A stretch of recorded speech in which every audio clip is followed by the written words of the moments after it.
الله الرحمن الرحيم نحمده ونصلي على رسوله الكريم أما بعد أعوذ بالله من الشيطان الرجيم بسم الله الرحمن الرحيم تتجافى جنوبهم عن المضاجع يدعون ربهم خوفا وطمعا ومما رزقناهم ينفقون وقال تعالى في موضع آخر يا أيها الذين آمنوا اتقوا الله حق تقاته ولا تموتن إلا وأنتم مسلمون صدق اللہ العظیم. محترم بزرگوں اور دوستوں، میں نے قرآن کریم کی جو دوسری آیت تلاوت کی ہے اس میں اللہ تبارک و تعالیٰ نے ارشاد فرمایا، اے ایمان والو اللہ تبارک و تعالیٰ سے ڈرو، تقوی اختیار کرو. تقوی کا مطلب ہے اللہ تبارک و تعالیٰ کی ذات پر یقین کرنا. جو آدمی اللہ تبارک و تعالیٰ کی ذات پر یقین رکھتا ہے جیسا یقین رکھنے کا حق ہے، تو پھر اللہ تبارک و تعالیٰ اس کو وہاں سے عزت دیتے ہیں جہاں اللہ تبارک و تعالیٰ ذلت کا سامان پیدا فرما دیتے ہیں. جہاں سے اس کو غم ملا ہوتا ہے اللہ تبارک و تعالیٰ خوشی اسی کو وہیں سے دیتے ہیں. قرآن عظیم الشان میں اس کی مثال موجود ہے. اللہ تبارک و تعالیٰ نے حضرت موسیٰ علیہ السلام کی والدہ کو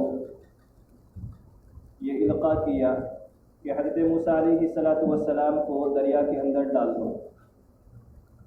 حضرت موسیٰ علیہ السلام کی والدہ نے حضرت موسیٰ علیہ السلام کو دریا میں ڈال دیا. جو غم اور تکلیف کی جو بظاہر وجہ بنی ہے وہ ہے حضرت موسیٰ علیہ السلام کو پانی میں ڈالنا.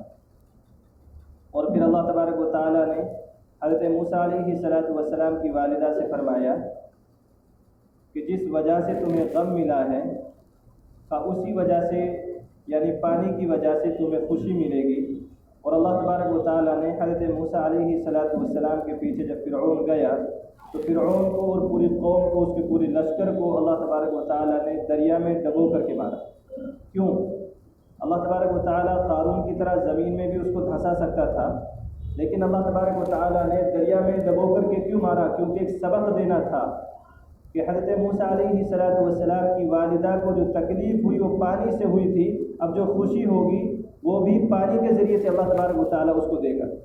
جو آدمی اللہ تبارک و تعالیٰ کی ذات پر یقین رکھتا ہے اللہ تبارک و تعالیٰ اس کو وہاں سے عزت دیتے ہیں جہاں سے اس کو غم اور تکلیف پہنچی ہوتی ہے، جہاں اسے اس کے وہم و گمان میں بھی نہیں ہوتا کہ اللہ تبارک و تعالیٰ یہاں سے مجھے عزت دے گا. اس لیے انسان کو چاہیے کہ اللہ تبارک و تعالیٰ کی ذات پر یقین کرے جیسا یقین کرنے کا حق ہے. دوسرا جو نقطہ علماء کرام نے لکھا ہے کہ اللہ تبارک و تعالیٰ نے فرعون کو پانی میں غرق کر کے کیوں مارا، تو علماء نے ایک بڑا عجیب اور بہت عظیم الشان ایک نقطہ بیان کیا.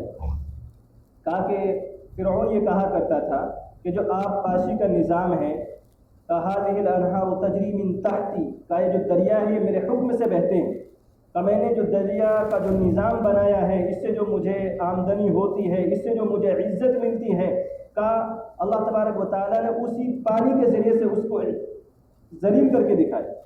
جس کو وہ کہا کرتا تھا کہ اس سے اتنی آمدنی ہوتی ہے، یہ میری عزت کا سبب ہے، اللہ تبارک و تعالیٰ نے اسی میں ڈبو کر کے اس کو مارا کہ کسی چیز میں طاقت نہیں ہے کہ کوئی عزت اور ذلت دے سکے. یہ اللہ تبارک و تعالیٰ کے قبضے قدرت میں ہے کہ جس کو چاہے ذلیل کرے، جس کو چاہے عزت دے.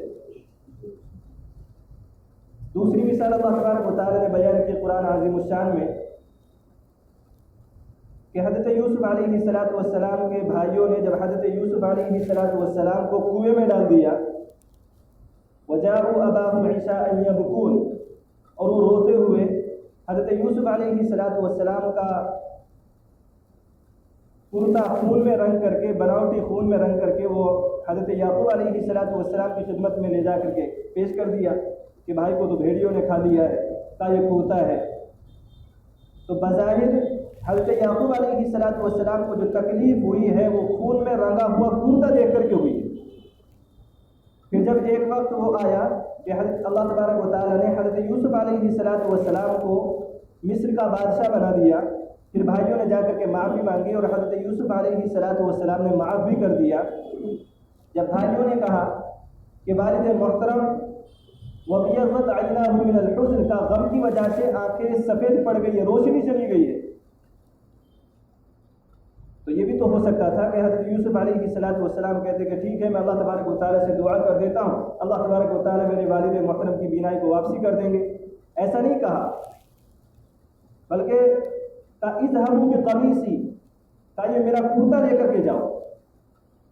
چونکہ اللہ تبارک و تعالیٰ نے غم کا ذریعہ جو بنایا تھا وہ کرتے کو بنایا تھا، اب اللہ تبارک و تعالیٰ نے جو خوشی کا ذریعہ بنایا ہے وہ بھی کرتے کو بنایا، اس لیے فرمایا حضرت یوسف علیہ السلام نے کہ میرا کرتا لے کر کے جاؤ۔ ادھر سے کرتا چلا اور کرتے کو چونکہ اللہ تبارک و تعالیٰ نے فیصلہ کر دیا تھا کہ کرتے کے ذریعے سے بینائی آئے گی، نہیں تو اللہ تبارک و تعالیٰ بنا کرتے کے بنا کسی چیز کے بینائی لوٹانے پر قادر تھا، لیکن اللہ تبارک و تعالیٰ کو بتانا تھا، یہ ایک سبق دینا تھا کہ جس چیز کو اللہ تبارک و تعالیٰ غم کا ذریعہ بناتا ہے، اللہ تبارک و تعالیٰ اس کو خوشی کا ذریعہ بھی اسی کو بناتا ہے۔ پھر کرتا پہنچا، کرتے کو آنکھوں سے لگایا، اللہ تبارک و تعالیٰ نے بینائی کو لوٹا دیا۔ یہ قرآن کریم نے بیان کیا۔ اس کے بعد جب آدمی کو اللہ تبارک و تعالیٰ کی ذات پر ایسا یقین ہو جاتا ہے جیسے یقین کرنے کا حق ہے، ہمارا افسانہ یہ ہے کہ ہمیں اللہ تبارک و تعالیٰ کی ذات پر یقین نہیں ہے، ہمارا جو یقین ہے وہ صرف زبانی ہے، دل سے نہیں ہے، جیسا یقین ایمان والے کا ہونا چاہیے۔ اللہ تبارک و تعالیٰ کا یہاں ایک اصول ہے جو قرآن کریم نے بیان کیا ہے، جس کو ہم اپنی زبان میں بولتے ہیں جیسے کرنی ویسے بھرنی، یہ اللہ تبارک و تعالیٰ کا ایک اصول ہے، اس کو قرآن کریم میں اللہ تبارک و تعالیٰ نے بیان کیا۔ ایک مثال پیش کی اللہ تبارک و تعالیٰ نے یہودیوں کو اللہ تبارک و تعالیٰ نے یوم السبت یعنی کہ ہفتے کے دن مچھلیاں پکڑنے سے منع کیا کہ ہفتے کے دن مچھلی نہیں پکڑنی، باقی دن مچھلی پکڑنی۔ انہوں نے دیکھا کہ ہفتے کے دن مچھلیاں زیادہ آتی ہیں، تو انہوں نے سوچا کہ کیا کریں، تو انہوں نے پکڑا تو نہیں لیکن ایک برابر میں دریا کے گڑھا کھود کر کے اس میں مچھلیوں کو کر لیا کرتے تھے ہفتے کے دن، اور اگلے دن اس کو پکڑ لیا کرتے تھے۔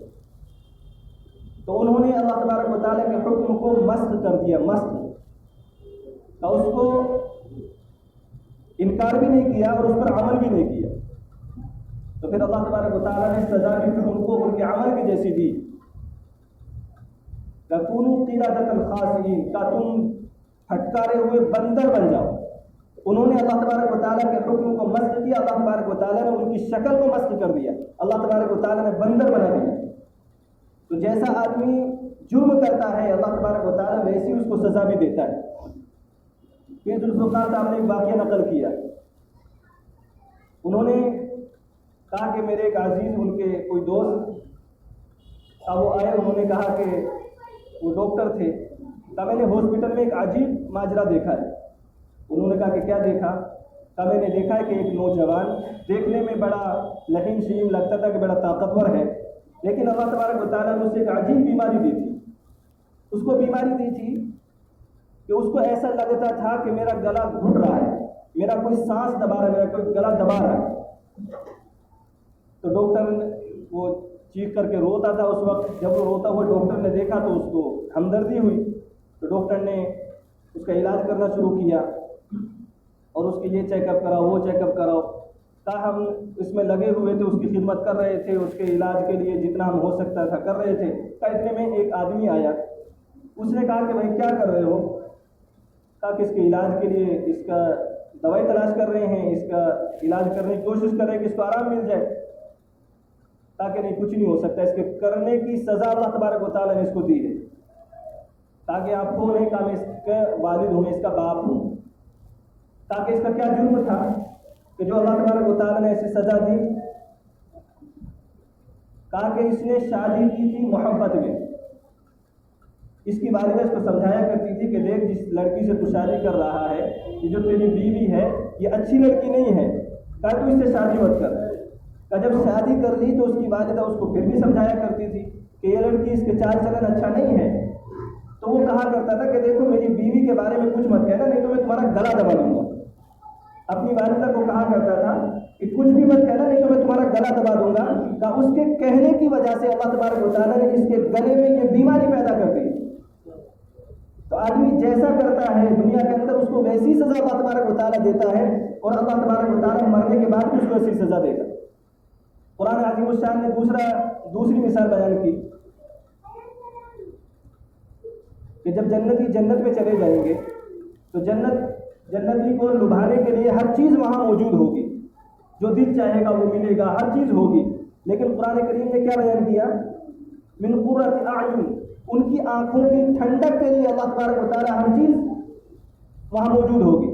اللہ تبارک و تعالیٰ نے یہ نہیں کہا کہ ان کے دل کی تمنا کو پوری کرنے کے لیے، ان کی دل کی پیاس کو بجھانے کے لیے وہاں ہر چیز موجود ہوگی. اللہ تبارک و تعالیٰ نے کہا کہ ان کی آنکھوں کی ٹھنڈک